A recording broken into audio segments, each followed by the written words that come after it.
lo que la historia prefiere no explicar. A la historia le gusta parecer organizada, fechas alineadas, causas bien definidas, finales que tienen sentido. Un gran archivo donde todo parece haber sido resuelto. Pero ese orden es una construcción frágil, una edición cuidadosa del pasado. Detrás de los registros oficiales existe un territorio inestable, hecho de vacíos, versiones conflictivas y preguntas que nunca recibieron respuesta, no porque fueran imposibles de explicar, sino porque explicarlas exigiría tocar algo que nunca debería haber sido revelado. Algunos eventos no fueron resueltos, fueron sofocados, otros no desaparecieron, solo fueron olvidados con método. Y están aquellos que permanecen expuestos, documentados, visibles, pero tan incómodos que nadie se atreve a mirarlos por el tiempo suficiente. La historia, cuando no puede enterrar un misterio, hace algo aún más eficaz: lo normaliza. Transforma lo inexplicable en una nota al pie, en una curiosidad, en un silencio institucional. El cofre que abrimos hoy revela exactamente eso. No leyendas, no mitos inventados por el tiempo, sino hechos reales, registrados, aceptados y aún así inexplicables. Estructuras que no deberían existir, cuerpos que se negaron a desaparecer, niños que se esfumaron del poder, enfermedades que surgieron, mataron y simplemente se fueron, casos que atravesaron siglos sin dejarse comprender por completo. Este no es un episodio sobre lo que la historia olvidó, es sobre lo que prefirió no explicar, porque a veces el mayor misterio no es lo que pasó, es porque nunca se nos permitió entender, porque algunas verdades son demasiado peligrosas para existir fuera del silencio. La escalera que no debería existir. La capilla de Loreto y la arquitectura imposible. A finales del siglo XIX, en Santa Fe, Nuevo México, una pequeña capilla católica fue terminada con belleza, precisión y un error fatal. El proyecto había ignorado un detalle esencial. No existía acceso alguno al coro, ubicado a más de 6 metros de altura. No era un inconveniente estético. Era una falla estructural. Sin escalera, el coro simplemente no podía ser utilizado. Se convocó a arquitectos, ingenieros y carpinteros. Midieron el espacio, revisaron planos, rehicieron cálculos. Todos llegaron a la misma conclusión incómoda. No había espacio físico suficiente para una escalera funcional sin comprometer la integridad de la capilla. Cualquier solución exigiría destruir parte de la construcción recién finalizada. El problema parecía definitivo. Un callejón sin salida arquitectónico. Fue entonces cuando la lógica técnica dio lugar al desesperado silencio. Sin alternativas humanas, las monjas de la capilla recurrieron a lo que les quedaba: la fe. Durante 9 días consecutivos, realizaron una novena dedicada a San José, el patrón de los carpinteros. Pidieron solo una cosa: una solución. En el último día de oración, algo inesperado sucedió. Un hombre desconocido apareció a la puerta de la capilla. No presentó nombre, documentos ni referencias. No pidió pago, no hizo preguntas. Llegó con herramientas simples, madera bruta y un burro. Trabajó solo, en silencio, durante meses. Cuando el trabajo terminó, lo que estaba ante ellas no era solo una escalera. Era una anomalía. Una escalera de caracol perfecta, con 2 vueltas completas de 360 grados, sin pilar central, sin vigas aparentes, sin ningún tipo de soporte visible, construida enteramente con encajes de madera, sin un solo clavo metálico. La estructura parecía desafiar principios básicos de la ingeniería, y aún más inquietante, el tipo de madera utilizado no correspondía a ninguna especie local conocida en la época. Antes de que se pudiera hacer cualquier pregunta, el carpintero desapareció. No dejó dirección. No volvió para recibir su pago. Nunca más fue visto. Las monjas intentaron encontrarlo. Se publicaron anuncios en los periódicos locales. Ninguna respuesta, ni un rastro. Han pasado décadas. La escalera sigue allí, funcional, estable, intacta. Ingenieros modernos la han analizado, calculado cargas, simulado fuerzas. Ninguna explicación definitiva ha sido aceptada. Algunos dicen que debería caerse. Otros admiten, con incomodidad, que simplemente no debería existir. Y aún así, existe. Preservada por el tiempo como un error en la lógica de la realidad. Una solución sin autor. Una obra sin firma. Una escalera que no solo lleva al coro, sino a una pregunta que la historia nunca ha podido responder. Las momias que no deberían existir. San Bernardo, Colombia. En 1957, una inundación azotó la pequeña ciudad de San Bernardo, en las montañas de Colombia. El exceso de agua comprometió el cementerio local, obligando a las autoridades y trabajadores a remover sepulturas antiguas para evitar la contaminación. El procedimiento debía ser rutinario, casi mecánico. Abrir tumbas, recoger huesos, transferir restos mortales. Pero lo que se reveló bajo la tierra alteró para siempre la historia de aquel lugar. Al abrir los primeros ataúdes, los trabajadores retrocedieron. Dentro de ellos no había esqueletos. Había cuerpos enteros, piel preservada, rasgos faciales reconocibles, barbas, cabellos, expresiones congeladas. Algunos parecían simplemente dormidos, como si el tiempo se hubiera detenido en el momento exacto de la muerte. Más perturbador aún, la ropa. Tejidos frágiles, que deberían haberse desintegrado décadas antes, permanecían intactos, con colores y costuras visibles. No se trataba de un caso aislado. Varios cadáveres presentaban el mismo estado de preservación. Hombres, mujeres, niños, muertos hace años, algunos hace décadas. Y el detalle más inquietante, no había ninguna señal de embalsamamiento, ningún producto químico, ninguna técnica conocida, ninguna intervención humana deliberada. La muerte, allí, parecía haber sido suspendida por algo invisible. Se convocó a especialistas, médicos forenses, antropólogos, historiadores. Las primeras hipótesis intentaron mantener el misterio bajo control. Tal vez la elevada altitud había reducido la acción bacteriana.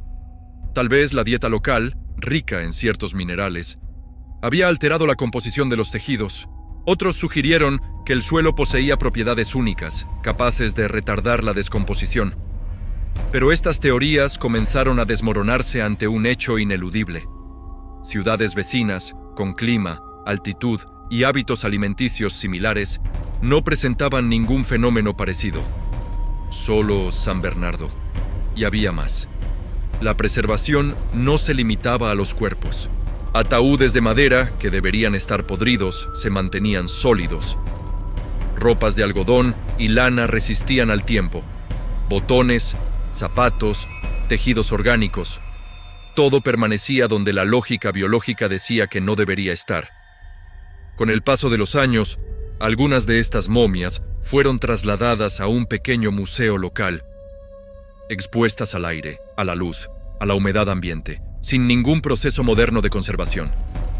Y aún así, no se deterioran, no se deshacen, no colapsan. Continúan allí, como testigos silenciosos de un error en las reglas naturales. El fenómeno nunca fue reproducido en un laboratorio. Nunca fue explicado de forma concluyente. No existe un consenso científico. Solo hipótesis que fallan al intentar explicar el todo. San Bernardo se convirtió en un punto fuera de la curva. Un lugar donde la muerte parece seguir sus propias leyes. Y la pregunta permanece, atravesando décadas sin respuesta. ¿Qué existe en aquel suelo que preserva a los muertos como si al tiempo se le hubiera ordenado no tocarlos? Los príncipes que desaparecieron del poder.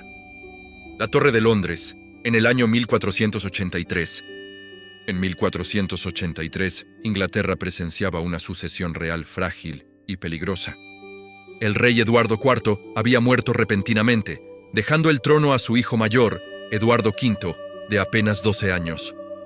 A su lado estaba su hermano menor, Ricardo, aún un niño, 2 herederos legítimos, 2 nombres que garantizaban la continuidad de la dinastía. 2 niños que, oficialmente, necesitaban ser protegidos, y por eso fueron llevados a la Torre de Londres. La torre no era solo una fortaleza, era prisión, palacio provisional e instrumento de poder. Llevar a los príncipes allí se presentó como un acto de seguridad hasta la coronación oficial de Eduardo V. Pero la historia cambia de tono rápidamente. Pocas semanas después, el tío de los niños, Ricardo, duque de Gloucester, declaró que los pequeños eran ilegítimos. Alegó que el matrimonio de su hermano fallecido era inválido. Con esto, asumió el trono como Ricardo III, y entonces, el silencio. Eduardo V y su hermano simplemente desaparecieron. Ningún registro de muerte, ningún funeral público, ninguna ejecución documentada, ninguna orden escrita. Para una monarquía obsesionada con los protocolos, las genealogías y la legitimidad, esta ausencia es ensordecedora. Los niños dejaron de aparecer en cartas, relatos oficiales y testimonios directos. Es como si hubieran sido borrados de la realidad política. Las teorías surgieron de inmediato y nunca cesaron. La más aceptada afirma que los príncipes fueron asesinados dentro de la torre, posiblemente por orden directa de Ricardo III, para eliminar cualquier amenaza al trono.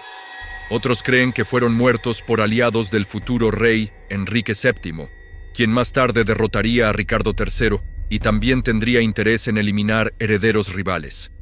Hay quienes incluso sostienen que los niños fueron retirados secretamente y vivieron escondidos, lejos del poder, para nunca más ser usados como piezas políticas. En 1674, durante unas obras en la Torre de Londres, unos operarios encontraron una caja que contenía los huesos de 2 niños enterrados bajo una escalera. El descubrimiento reavivó el misterio. Los restos fueron considerados, de forma casi automática, como los de los príncipes. Pero siglos después, análisis modernos mostraron que no había forma de confirmar la identidad. La edad aproximada coincidía, pero no había pruebas definitivas, ni ADN confiable, ni un contexto arqueológico concluyente.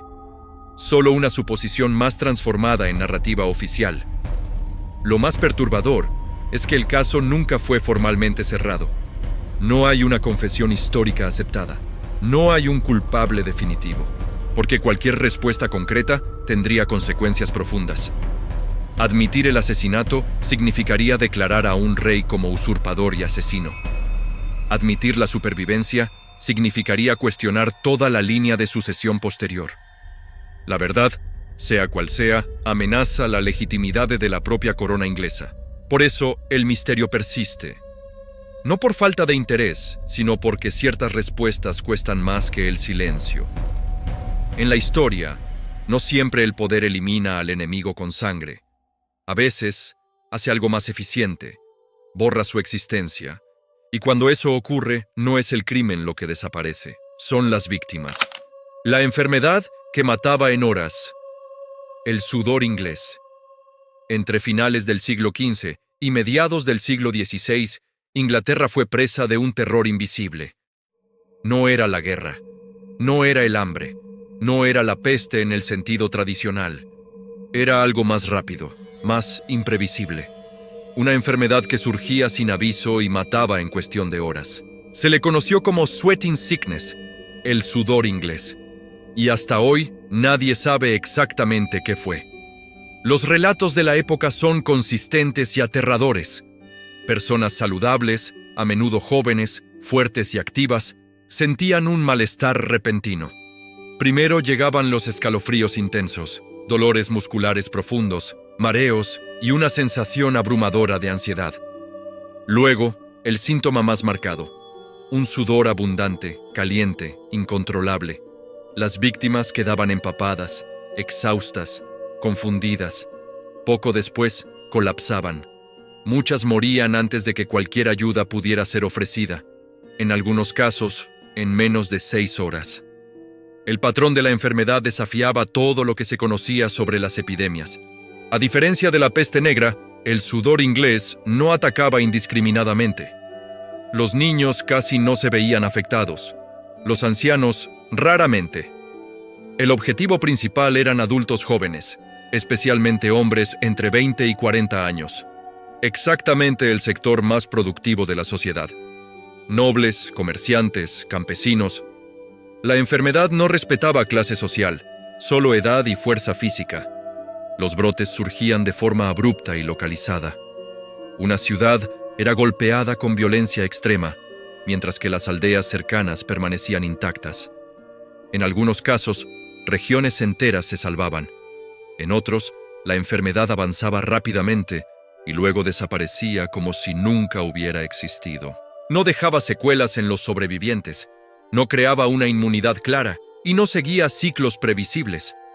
Entre 1485 y 1551 se registraron al menos 5 grandes brotes, cada uno tan misterioso como el anterior. Los médicos de la época intentaron explicarlo. Algunos culparon al aire corrompido, otros a influencias astrológicas. Hubo quienes señalaron los hábitos alimenticios, el exceso de trabajo o un castigo divino. Ninguna explicación resistió el paso del tiempo. Lo más inquietante vino después.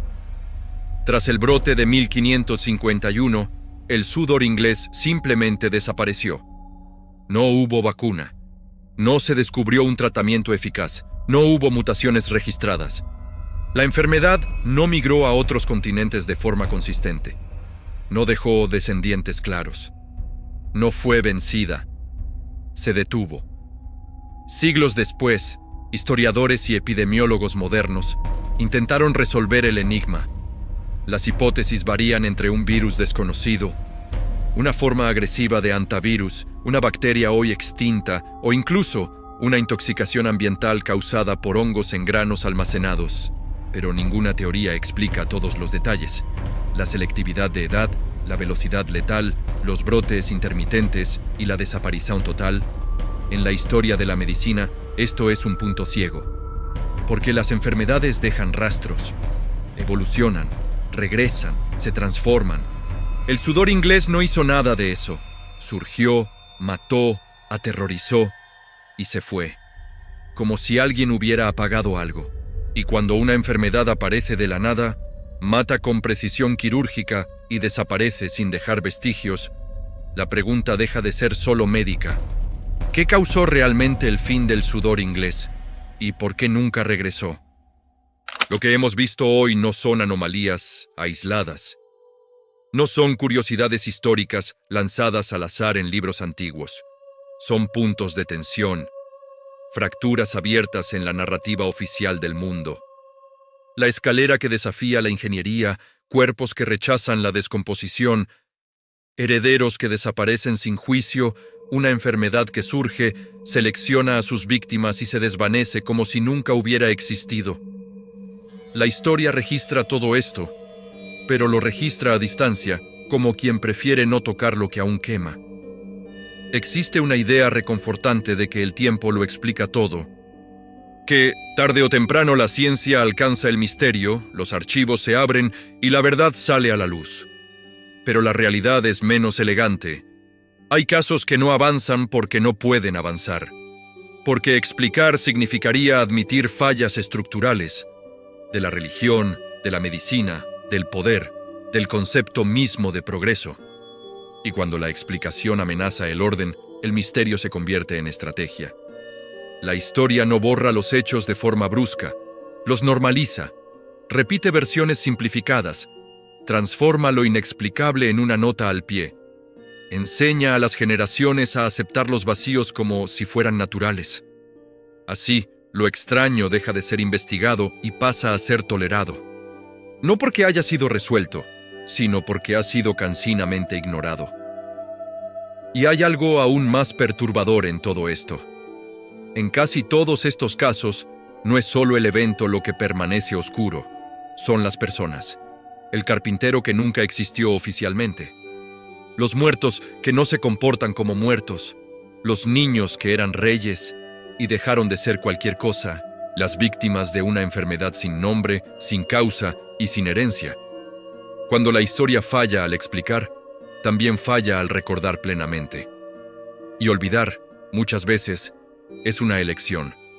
El cofre azul no existe para ofrecer respuestas fáciles, existe para exponer patrones, para mostrar que el misterio no está solo en lo que sucedió, sino en cómo reaccionamos ante ello, en lo que elegimos investigar, en lo que decidimos archivar, Y, principalmente, en lo que preferimos no volver a preguntar.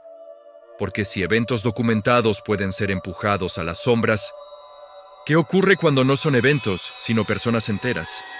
Personas que desaparecen de los registros, de los juicios, de las actas, de la memoria colectiva. Personas que dejan el mundo sin dejar explicación, como si nunca hubieran existido. En el próximo episodio, abriremos un cofre aún más profundo, no sobre hechos extraños, sino sobre desapariciones humanas que la historia nunca ha podido justificar. Este es el cofre azul, donde la verdad no grita. Espera.